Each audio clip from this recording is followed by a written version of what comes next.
Hey students, today we are doing next chapter number 9, that is internal trade. बेटा सबसे पहले इस chapter में हम स्टडी करेंगे मीनिंग ऑफ इंटरनल ट्रेड। बेटा सबसे पहले आपको पता होना चाहिए कि व्हाट इज़ ट्रेड। ट्रेड आपका क्या होता है बेटा? Buying and selling of goods and services for earning profit. जब हम क्या करते हैं बेटा, गुड्स और सर्विसेज की सेल परचेज करते हैं, किस मोटिव से? प्रॉफिट मोटिव से, तो उसको हम क्या बोलते हैं बेटा? ट्रेड बोलते हैं। And when buying and selling of goods and services take place within the geographical limit of the country, जब ये बाइंग और सेलिंग होती है बेटा हमारी कंट्री की बाउंड्रीज के बीच में रहकर होती है, ठीक है, तो उसको हम क्या बोलते हैं बेटा? Internal trade. तो इंटरनल ट्रेड का हम फर्दर नेम क्या बोल सकते हैं बेटा? It is A home trade, ठीक है, होम ट्रेड या इनलैंड ट्रेड, ठीक है। जो इंटरनल ट्रेड होता है बेटा उसमें क्या होता है कि जो गुड्स एंड सर्विसेज की जो सेल परचेज होती है वो किस में होगी बेटा? नेशनल करेंसी में, ठीक है। और नेशनल करेंसी आपको पता है इंडिया की नेशनल करेंसी कौन सी है बेटा? रुपी, ठीक है। और कोई भी पर्सन इंडिया में, मतलब इंडिया की जोग्राफिकल लिमिट में किसी भी कंट्री के किसी भी पार्ट में गुड्स और सर्विसेज को सेल या परचेज कर सकता है, ठीक है बेटा। इसके लिए ट्रेडर को या मैन्युफैक्चरर को किसी भी तरह की कस्टम ड्यूटी पे नहीं करनी पड़ती है, ठीक है। तो क्लियर हो गया आपको इंटरनल ट्रेड क्या होता है? When buying and selling of goods and services with geographical limit of a country. जब सेल और गुड्स की सेल और परचेज क्या होते हैं कंट्री की जोग्राफिकल लिमिट के बीच में होकर, बाउंड्रीज में होती है, तो उसको हम क्या बोलते हैं बेटा? Internal trade. इंटरनल ट्रेड का फर्दर नेम मैंने home trade and inland trade बता दिया। क्लियर हो गया बेटा मीनिंग? अब इंटरनल ट्रेड के फीचर्स क्या होंगे बेटा? किसको हम बोलेंगे कि it is a internal trade? तो इंटरनल ट्रेड के जो फर्स्ट फीचर है, buying and selling of goods and services take place with in a country. जो गुड्स और सर्विसेज की जो सेल परचेज होती है वो कंट्री के बीच में होगी। The payment are made and receive in the home currency only. और जो पेमेंट हमें रिसीव होगी या जो हम पे करेंगे वो नेशनल करेंसी, वो क्या हमारी रुपी, तो उसमें होगी कि जिस भी कंट्री की बात कर रहे हैं वहाँ की जो करेंसी है उसमें होगी, ठीक है। और there are no very few formalities to be completed by the trader. इतनी ज़्यादा फॉर्मेलिटीज़ नहीं होती हैं इंटरनल ट्रेड में, जैसे एक्सटर्नल ट्रेड में बहुत ज़्यादा फॉर्मेलिटीज़ होती है, इंटरनल ट्रेड में इतनी ज़्यादा फॉर्मेलिटीज़ नहीं होती हैं। उसके बाद है कि इंटरनल ट्रेड में जो गुड्स को हम सप्लाई करते हैं बेटा उसके लिए हम लोकल ट्रांसपोर्ट को यूज़ करते हैं। जैसे क्या कर दिया आपने, ट्रांसपोर्ट में आप ट्रक यूज़ कर सकते हो, ट्रेन यूज़ कर सकते हैं हम लोग, ठीक है। इस तरह से हम लोकल ट्रांसपोर्ट को क्या करते हैं बेटा? यूज़ करते हैं। तो ये था आपका meaning and features of internal trade. Next जो है हमारा बेटा टाइप्स ऑफ इंटरनल ट्रेड। जो हमारे इंटरनल ट्रेड है बेटा वो 2 टाइप्स के होते हैं, one is wholesale and trade and second is retail trade. अब होलसेल ट्रेड क्या होता है? Wholesale trade refers to the trade in which goods and services are sold in large quantity। Wholesale trade वो trade होता है जिसमें हम goods को लार्ज क्वांटिटी में क्या करते हैं बेटा? सेल करते हैं। The person who carries on wholesale trade, वो पर्सन जो होलसेल बिजनेस को रन करता है उसको हम क्या बोलते हैं बेटा? होल सेलर, ठीक है बेटा। And wholesaler by the goods directly from the manufacture. जो होलसेलर होता है वो गुड्स को डायरेक्टली किससे लेता है? परचेज करता है, या तो मैन्युफैक्चर से लेता है, ठीक है, बल्क में लेता है, और रिटेलर को स्मॉल क्वांटिटी में क्या करता है बेटा? सेल करता है। क्लियर हो गया कि होलसेल ट्रेड क्या होता है? जिसमें buying and selling of goods in large quantity. जब हम गुड्स को लार्ज क्वांटिटी में सेल या परचेज करते हैं तो वो हमारा बिजनेस क्या होता है? होलसेल। और जो पर्सन इस बिजनेस को रन करता है उसको हम क्या बोलते हैं बेटा? होल सेलर बोलते हैं, ठीक है। और होल सेलर मैन्युफैक्चर से डायरेक्टली गुड्स परचेज करता है और रिटेलर को स्मॉल क्वांटिटी में क्या करता है बेटा? सेल करता है, ठीक है। और जो होल सेलर होता है ना बेटा वो मिडल मैन का काम करता है बिटवीन मैन्युफैक्चरर एंड रिटेलर। वो मैन्युफैक्चर से गुड परचेज करता है और किसको सेल करता है? रिटेलर को। क्लियर? तो हो ये था आपका मीनिंग ऑफ होलसेल ट्रेड। अब होलसेल ट्रेड के क्या फीचर्स हैं बेटा? फर्स्ट फीचर हमारा यही है कि wholesaler act as a link between producer and retailer. जो होलसेलर होता है वो प्रोड्यूसर और रिटेलर के बीच में लिंक का काम करता है। मतलब कि होलसेलर क्या करता है बेटा, प्रोड्यूसर से सामान लेकर रिटेलर को सेल करता है। क्लियर। उसके बाद है जो होलसेलर है बेटा, वो डील करता है large quantity of goods. Large quantity में गुड्स को क्या करता है बेटा, सेल या परचेज करता है। सेल ही करेगा, है ना, परचेज भी करेगा मैन्युफैक्चर से।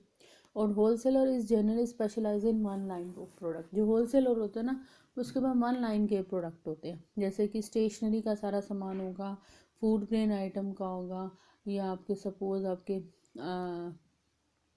शैम्पू साबुन है तो डिफरेंट डिफरेंट कंपनीज के उसके पास क्या होगी, वैरायटी होगी बेटा। ठीक है। और जो होलसेलर होता है बेटा, वो क्या करता है, इन्वेस्ट करना पड़ता है उसको लार्ज अमाउंट। क्यों करना पड़ता है बेटा, रीज़न यही है क्योंकि उसको बल्क में गुड्स परचेज करनी पड़ती हैं, इसलिए उसको क्या करना पड़ता है बेटा, लार्ज अमाउंट इन्वेस्ट करना पड़ता है। और इसमें यह है कि जो होलसेलर होता है वो जनरली गुड्स किसको सेल करता है बेटा, रिटेलर को करता है। ठीक है। वो ज़्यादातर कस्टमर को नहीं करता, कर भी सकता है, लेकिन मेनली वो किसको देता है, रिटेलर को देता है। और जो होलसेलर का जो मार्जिन होता है ना, वो लो होता है एज़ कम्पेयर टू रिटेलर। और wholesaler is the first intermediary in the distribution chain. जो हमारी डिस्ट्रीब्यूशन चेन है, सबसे पहले क्या है, मैन्युफैक्चर है, फिर उसके बाद होलसेलर है, ठीक है, देन ट्रेडर है, या आप रिटेलर बोल सकते हो। तो ये जो डिस्ट्रीब्यूटेड चेन है उसका फर्स्ट क्या है, मीडिएटर है। ठीक है बेटा। तो ये था हमारा होलसेल ट्रेड और उसके फीचर्स। इसके बाद जो है हमारा बेटा, जो होलसेलर है वो किस किस तरह की सर्विसेज प्रोवाइड करता है। होलसेलर देखो किसके साथ डीलिंग करता है, या तो रिटेलर के साथ करता है या मैन्युफैक्चर के साथ करता है, तो उन्हीं को सर्विसेज देगा। तो फर्स्ट जो है उसकी, होलसेलर मैन्युफैक्चर को किस तरह की सर्विसेज प्रोवाइड करता है। फर्स्ट है हमारा facilitate large scale production and economy of sale. अब देखो इकोनॉमी ऑफ सेल क्या होता है बेटा, मतलब क्या है कि benefit of operating eight a large scale. जब भी बेटा क्या होता है कि हमारी जैसे जैसे प्रोडक्शन क्या होती है बेटा, इंक्रीज़ होती है, तो जो हमारी फिक्स्ड एक्सपेंस होती हैं उसकी कॉस्ट क्या हो जाती है बेटा, कम हो जाती है। सपोज़ क्या है कि आपने बिल्डिंग बनाई है, सॉरी बिल्डिंग रेंट पर ले रखी है, तो उस बिल्डिंग का जो आपका रेंट है 10,000 है, और अगर आपकी पर मंथ जो यूनिट्स हैं प्रोड्यूस होती हैं वो 10,000 होती हैं, तो आपको जो रेंट है पर यूनिट कितना पड़ गया बेटा, 1 रुपी पड़ गया। ठीक है। और अगर हम अब पर मंथ 50,000 यूनिट प्रोड्यूस कर रहे हैं, तो आपका कितना कॉस्ट पड़ गई बेटा, 0.1 पैसा, है ना। तो ऐसे ही जैसे जैसे हम क्या करते हैं, लार्ज स्केल पर प्रोडक्शन करते हैं, जो हमारी फिक्स ऑपरेटिंग कॉस्ट होती है। फिक्स ऑपरेटिंग कॉस्ट क्या होती है, बिजनेस को रन करने के लिए जो हमें फिक्स एक्सपेंस करने ही पड़ते हैं। सपोज क्या, रेंट हो गया हमारा, इंटरेस्ट हो गया, या जो हम सैलरी देते हैं जो फिक्स्ड है हमारी, तो ये हमारी फिक्स्ड ऑपरेटिंग कॉस्ट होती है। तो जैसे जैसे हमारा लार्ज स्केल पर प्रोडक्शन होता है, हमारी ऑपरेटिंग कॉस्ट क्या हो जाती है बेटा, कम होनी स्टार्ट हो जाती है। तो होलसेलर किस तरह से ये सर्विसेज, ये इकोनॉमी ऑफ सेल में हेल्प करता है, क्योंकि होलसेलर मैन्युफैक्चर को क्या करता है बेटा, बल्क में ऑर्डर देता है। जब बल्क में ऑर्डर देता है तो उस लार्ज स्केल का पर प्रोडक्शन करना पड़ेगा। ठीक है। तो जिससे क्या होगा, इकोनॉमी ऑफ स्केल, मतलब हमारी जो पर यूनिट कॉस्ट है वो क्या हो जाएगी, कम हो जाएगी। ठीक है।